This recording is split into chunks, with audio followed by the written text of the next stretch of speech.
Assalamualaikum warahmatullahi wabarakatuh. Hai semuanya, selamat datang di channel Behive Clef Art. Kali ini saya akan menjelaskan tentang cara pembuatan proyek motion graphic saya yang bertemakan apakah mobil listrik tidak efisien dalam menekan emisi karbon? Untuk proyek ini, saya mengambil referensi dari jurnal yang dibuat oleh Universitas Jember dengan judul Analisis Efisiensi Kendaraan Listrik sebagai salah satu transportasi ramah lingkungan pengukuran emisi karbon. Saya membaca jurnal ini dengan metode SQ3R, yaitu teknik membaca dan belajar yang efektif yang terdiri dari 5 langkah, yaitu survey, question, read, recite, dan review. Pertama yang saya lakukan adalah survei, yaitu mencari referensi dari jurnal tersebut. Di sini, judul jurnal tersebut adalah Analisis Efisiensi Kendaraan Listrik sebagai salah satu transportasi ramah lingkungan pengukuran emisi karbon, yang ditulis oleh Seka Arum Verlita, Sudarti, dan Yusardi dari Jurnal Pendidikan Fisika. Lalu saya mencari topik yang akan saya bahas atau bisa disebut question. Pada motion grafis saya, pertanyaannya adalah apakah kendaraan listrik tidak efisien dalam menekan emisi karbon? Untuk mencari jawabannya, saya membaca keseluruhan jurnal tersebut atau bisa disebut metode read.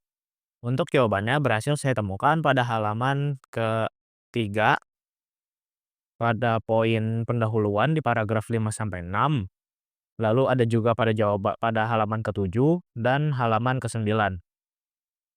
Yang kesimpulannya, mobil listrik ditenagai oleh baterai yang menggerakkan motor listrik sehingga tidak menyebabkan emisi atau polusi udara dan dapat diisi dengan energi listrik berkelanjutan. Lalu tahap recite, saya membaca ulang jawaban yang saya temukan dan membuat kesimpulan setelah melakukan tahapan read. Lalu di tahap review, saya meninjau ulang dan memastikan bahwa jawaban yang saya peroleh sudah cukup lengkap. Selanjutnya adalah mengemas informasi. Di tahap ini, saya menggunakan metode 5W+1H, yaitu what, who, when, where, why, dan how. Di tahap what, menjelaskan terlebih dahulu apa itu emisi karbon. Emisi karbon adalah berbagai bentuk kontaminan udara yang berasal dari berbagai tempat seperti cerobong pabrik, asap kendaraan, dan aktivitas industri lainnya. Di tahap WHO menjelaskan bahwa Indonesia tercatat sebagai kontributor terbesar ke-6 untuk emisi karbon global pada tahun 2014. Di belakang Amerika Serikat, Uni Eropa, China, India, dan Rusia, menurut World Resource Institute. Di tahap WET menjelaskan bahwa polusi udara merupakan salah satu masalah yang sudah ada di Indonesia sejak lama, terlebih lagi di kota-kota besar seperti Jakarta dan Bandung. Emisi gas buang dari kendaraan bermotor yang menyumbang paling banyak sumber polusi yaitu sekitar 60-70%. Di tahap WEN menjelaskan bahwa pencemaran udara adalah ketika bahan kimia, energi, atau elemen lain dilepaskan ke atmosfer akibat dari aktivitas manusia. Untuk menjadi udara menjadi tercemar hingga kehilangan kemampuannya untuk melakukan tujuan yang dimaksudkan.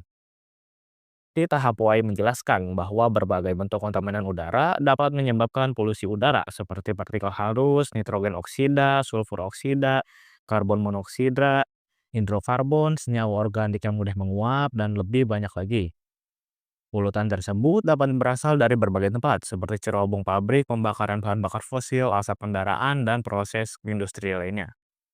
Di tahap HAU menjelaskan bahwa untuk meminimalkan emisi dari industri transportasi, Indonesia memberlakukan pembatasan emisi kendaraan bermotor, termasuk menerapkan norma Euro. Oleh karena itu, dibutuhkan suatu upaya untuk mengurangi emisi karbon, salah satunya menggunakan kendaraan listrik. Baterai adalah sumber energi utama kendaraan listrik yang digerakkan oleh motor listrik. Saat beroperasi, kendaraan ini tidak mengeluarkan asap knalpot dan dapat diisi ulang dengan menggunakan energi listrik yang berkelanjutan.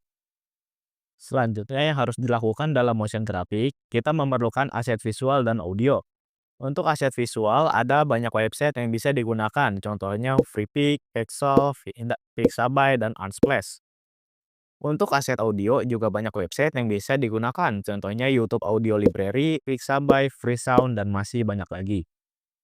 Selanjutnya, semua aset yang sudah dikumpulkan kita olah menjadi motion graphic. Untuk membuat motion graphic, ada beberapa software yang bisa digunakan. Untuk software berbayar, ada Adobe After Effects, Premiere, dan untuk software gratis bisa menggunakan DaVinci Resolve. Untuk membuat surat otomatis ada banyak cara. Yang paling umum digunakan biasanya menggunakan aplikasi CapCut.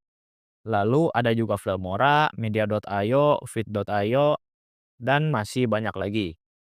Sekian penjelasan saya tentang perencanaan motion graphic saya. Semoga video ini bermanfaat bagi kita semua. Dukung terus channel kami dan jangan lupa untuk subscribe.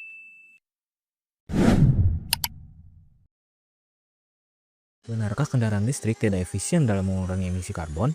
Emisi karbon adalah berbagai bentuk kontaminan udara yang berasal dari berbagai tempat, seperti cerbung pabrik, asap kendaraan, dan aktivitas industri lainnya. Yang terkena dampaknya tentu saja bumi kita. Indonesia tercatat sebagai kontributor terbesar ke-6 untuk emisi karbon global pada tahun 2014. Masalah polusi udara yang ada di Indonesia sudah mencapai titik yang cukup mengkhawatirkan, terlebih lagi di kota-kota besar seperti Jakarta dan Bandung. Emisi gas buang kendaraan menyumbang banyak sumber polusi, yaitu sekitar 60-70%. Emisi karbon terjadi ketika berbagai bentuk kontaminan udara dilepaskan ke atmosfer akibat aktivitas manusia. Untuk meminimalkan emisi karbon, Indonesia memberlakukan norma Euro dan mulai beralih menggunakan kendaraan listrik yang tidak mengeluarkan asap yang dapat diisi ulang dengan energi listrik ramah lingkungan. Dengan begitu, kendaraan listrik sudah cukup efisien dalam menekan emisi karbon. Ayo kurangi emisi karbon dan selamatkan bumi kita. Dukung terus channel ini dan jangan lupa subscribe.